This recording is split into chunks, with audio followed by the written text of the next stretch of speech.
우리 시편 30편 1절부터 12절 말씀을 우리 같이 보겠습니다. 시편 30편 1절부터 12절 말씀입니다. 네, 우리 표제부터 같이 읽겠습니다. 다윗의 시 곧 성전 낙성가. 여호와여, 내가 주를 높일 것은 주께서 나를 끌어내사 내 원수로 하여금 나로 말미암아 기뻐하지 못하게 하심이니이다. 여호와 내 하나님이여, 내가 주께 부르짖음에 나를 고치셨나이다. 여호와여, 주께서 내 영혼을 스올에서 끌어내어 나를 살리사 무덤으로 내려가지 아니하게 하셨나이다. 주의 성도들아, 여호와를 찬송하며 그의 거룩함을 기억하며 감사하라. 그의 노여움은 잠깐이요 그의 은총은 평생이로다. 저녁에는 울음이 깃들일지라도 아침에는 기쁨이 오리로다. 내가 형통할 때에 말하기를 영원히 흔들리지 아니하리라 하였도다. 여호와여, 주의 은혜로 나를 산같이 굳게 세우셨더니 주의 얼굴을 가리심에 내가 근심하였나이다. 여호와여, 내가 주께 부르짖고 여호와께 간구하기를 내가 무덤에 내려갈 때에 나의 피가 무슨 유익이 있으리요? 진토가 어떻게 주를 찬송하며 주의 진리를 선포하리이까? 여호와여, 들으시고 내게 은혜를 베푸소서. 여호와여, 나를 돕는 자가 되소서 하였나이다. 주께서 나의 슬픔이 변하여 내게 춤이 되게 하시며 나의 베옷을 벗기고 기쁨으로 띠우셨나이다. 이는 잠잠하지 아니하고 내 영광으로 주를 찬송하게 하심이니 여호와 나의 하나님이여, 내가 주께 영원히 감사하리이다. 아멘. 우리 인생이란 과연 무엇일까요? 우리는 어머니의 태에서 잉태되고 또 10달 동안 그 안에서 자라다가 세상 밖으로 나옵니다. 출생의 과정을 통해서 우리 인생이 시작되죠. 그리고 우리는 인생을 살다가 어느 날 인생을 마칩니다. 사람의 의미는 어쩌면 살아있을 때만 그 가치를 찾을 수 있지 않을까 싶습니다. 아직 태어나지 않은 이의 그 가치를 논할 수가 없고, 또 죽은 사람의 현재 시점에서는 큰 의미를 부여할 수는 없습니다. 물론 그가 살아있을 때 위대한 업적을 남겼다면 그 영향을 후대가 받긴 하겠지만은, 그가 살아있을 때 더 큰 영향을 받는 것이죠. 그런데 이 한 사람의 시작과 끝에 이 모든 세월을 생각하면 이건 마치 이 성경이 말씀하고 있는 그 패턴을 그대로 따라가는 것 같습니다. 태어나는 순간 사람의 어떤 삶은 이 고생의 연속이라 할 것입니다. 늘 이 낙담할 만한 거리들이 우리 인생 앞에 놓여 있고 우리 주변에 늘 도사리고 있는 것이죠. 1절의 말씀처럼 이 내 원수들이 의외로 우리 인생길 앞에 많이 있습니다. 성도 여러분, 우리가 사는 동안 왜 자주 화를 내며 살아가는 것입니까? 왜 우리는 상처를 받으면서 사는 것입니까? 왜 누군가를 미워하게 되고, 그리고 또 그 미움이 발전하게 되면 증오하고 마음으로는 살인까지 저지르게 되죠. 저도 이렇게 20살 그때쯤에를 돌이켜 보면 누군가 내게 무엇인가 미움을 발동시키면 이 생각으로 그 사람을 죽이는 것까지 상상하는 그런 것을 되뇌어 봅니다. 지금은 그렇게까지는 하지 않는데, 그때는 왜 그렇게 미움을 막 생각하다 보면 그렇게까지 생각했는지 모르겠어요. 그만큼 마음이 약하기 때문이 아닌가 싶습니다. 그런 원인들을 생각해 보면 다 그들이 내 생각과 다르게 생각하기 때문이에요.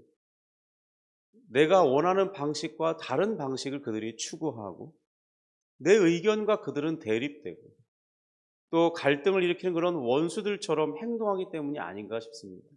그러니까 화가 나고 상처를 받고 또 미워하는 마음이 생기는 거죠. 그러면서 사람은 이 어려움을 겪는 것 같아요. 우리 사람의 이 죄의 시작도 또 고생과 질고가 이렇게 늘 인생을 따라다닙니다. 성경이 어떤 인간을 설명할 때 그 성경이 설명하는 것과 우리 인생이 그런 것들 어떻게 좀 이렇게 한 사람의 인생을 살펴봐도 이렇게 관통하고 있는 것 같아요. 사람은 대부분 어떤 이 질고를 벗어나지 못합니다. 우리는 감기만 걸려도 약을 먹어야 돼요. 저 같은 경우도 지금 이렇게 환절기 이후로부터 이렇게 겨울이 되면 이 알러지성 비염하고 결막염에 늘 노출되어 있습니다.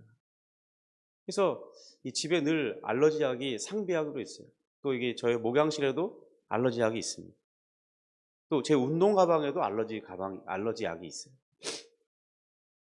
어떤 알러지 약이 반응이 나타나면 바로 복용하지 않으면 이 증상이 심해지기 때문에 참기가 어렵습니다. 막 코가 간질간질하고 눈이 가렵고 또 이 목도 좀 따끔따끔하고, 그래서 이렇게 주로 아침에 재채기를 한다든지 또 찬양을 인도할 때 호흡이 이 목이 간질간질하니까 호흡이 원활하지 않고, 그래서 이렇게 음이탈 현상이 자꾸 나타나고, 그래서 이것을 잠재우려면 약을 먹어야 돼요.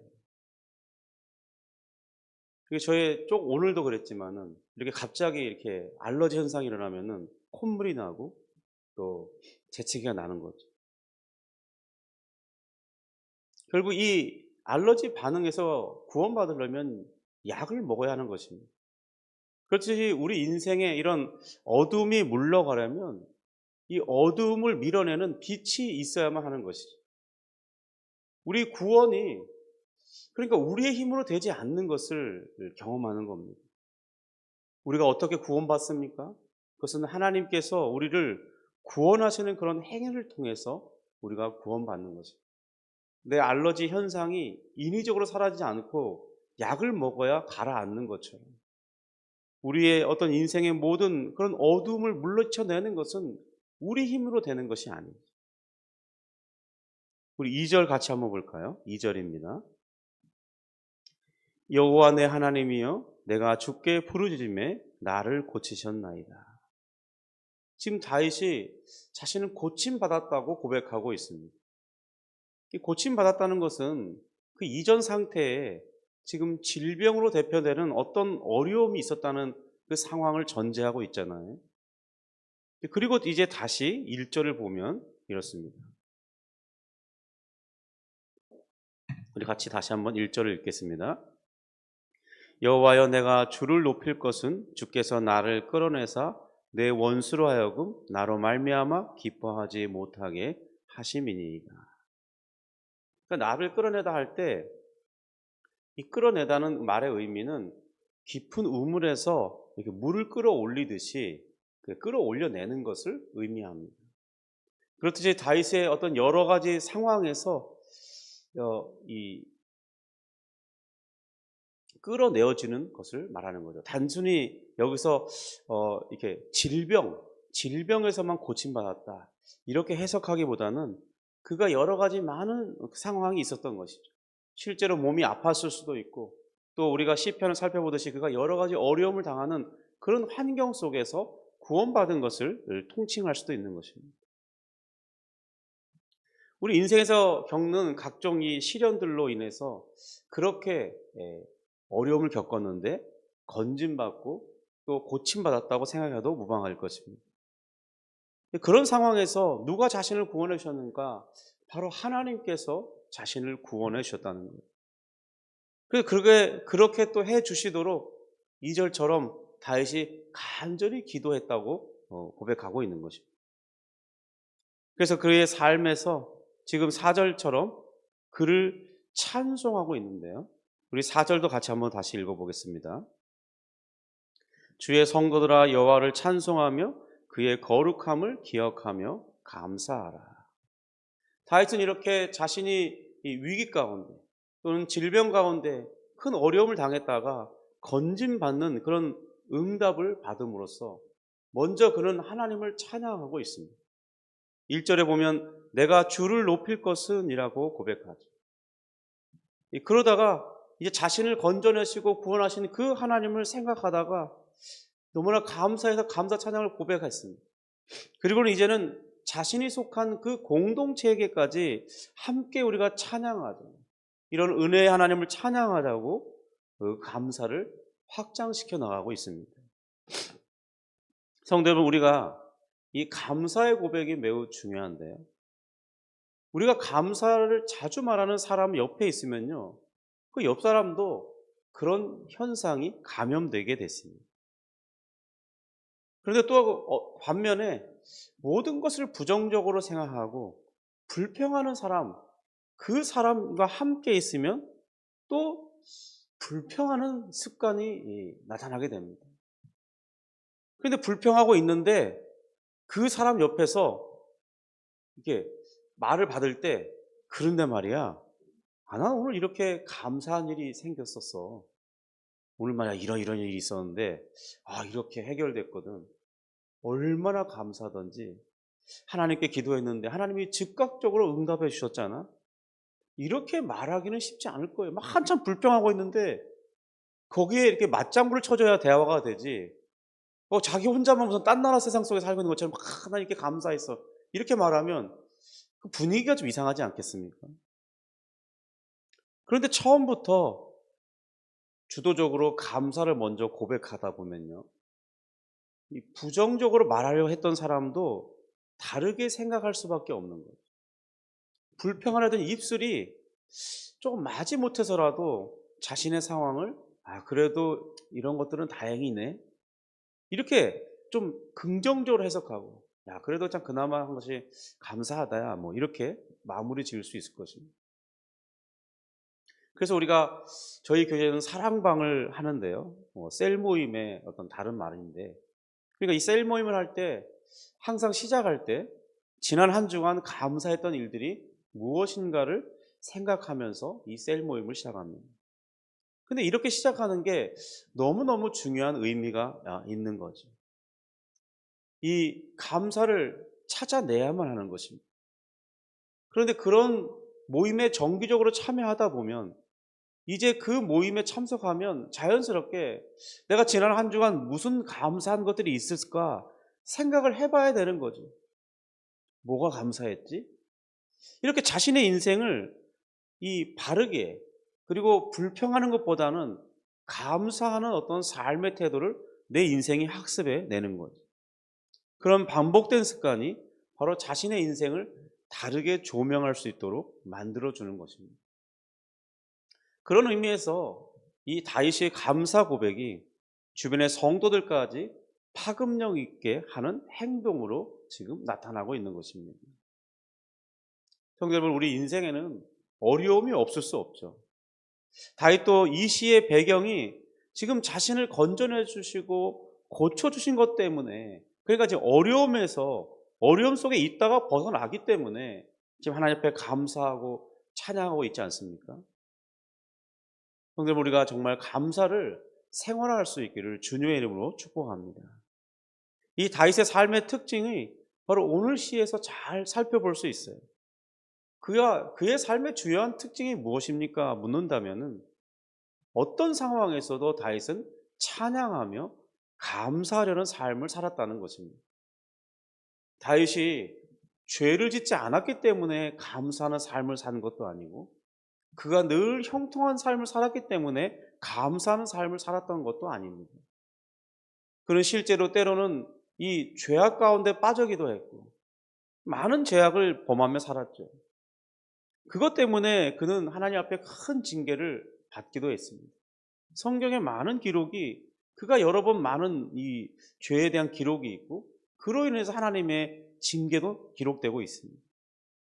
그러함에도 다윗은 어떤 사람이었습니까?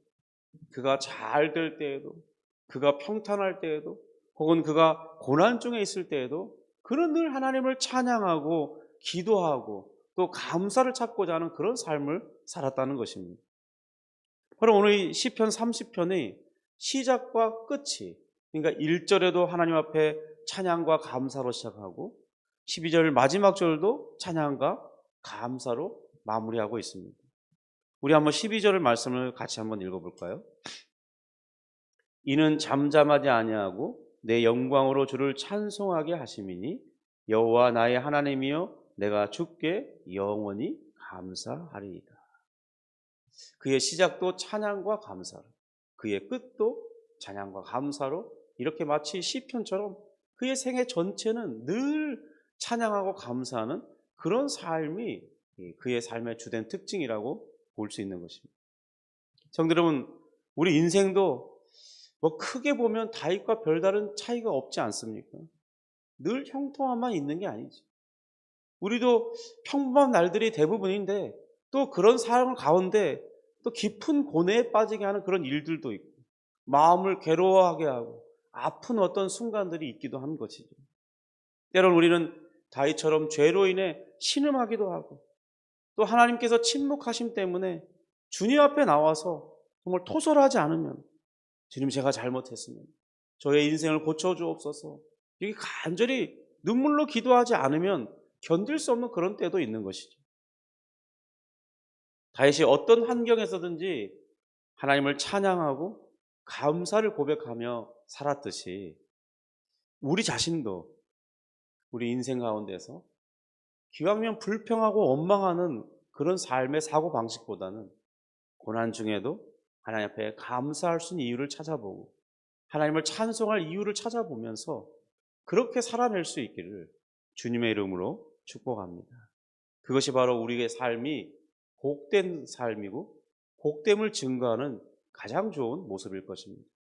오늘 하루도 그렇게 살아갈 수 있기를 바랍니다. 기도하겠습니다. 하나님 아버지 감사합니다. 주님, 다윗의 인생이 처음부터 그의 인생의 마무리할 때까지 늘 감사하며 찬송하기를 기뻐했던 것처럼 주님, 우리도 그러한 삶을 학습해내기를 원합니다.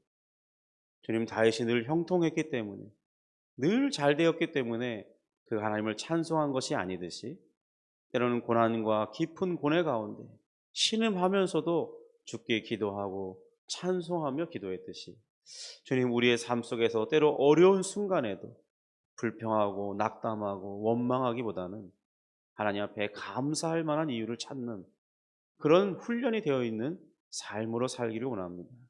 주님, 오늘 하루가 우리에게 그런 날 되게 하여 주옵소서. 어찌하든지 감사하며 하나님을 찬송하는 입술이 되게 하셔서 주님, 우리도 우리 인생의 시작과 과정과 끝이 모두 하나님을 찬송하고 감사한 이 땅의 삶이 되도록 은혜를 베풀어 주옵소서. 주님, 오늘 기도 가운데 특별히 그러한 시간들이 되게 하시고 주님, 또 우리의 마음에 응답받고자 하는 그 간절한 소원들을 기도할 때 하나님 놀라운 역사로 인도하여 주시옵소서. 주님, 기도 가운데 힘을 얻게 하시고 오늘 살아갈 때 또한 하나님의 놀라운 역사들로 말미암아 기뻐하고 감사하도록 은혜를 베풀어 주옵소서. 예수님의 이름으로 기도합니다. 아멘. 하늘에 계신 우리 아버지여, 이름이 거룩히 여김을 받으시오며 나라가 임하시오며 뜻이 하늘에서 이룬 것 같이 땅에서도 이루어지이다. 오늘날 우리에게 일용할 양식을 주옵시고 우리가 우리에게 죄 지은 자를 사하여 준 것 같이 우리 죄를 사하여 주옵시고 우리를 시험에 들게 하지 마옵시고 다만 악에서 구하옵소서. 대개 나라와 권세와 영광이 아버지께 영원히 있사옵나이다.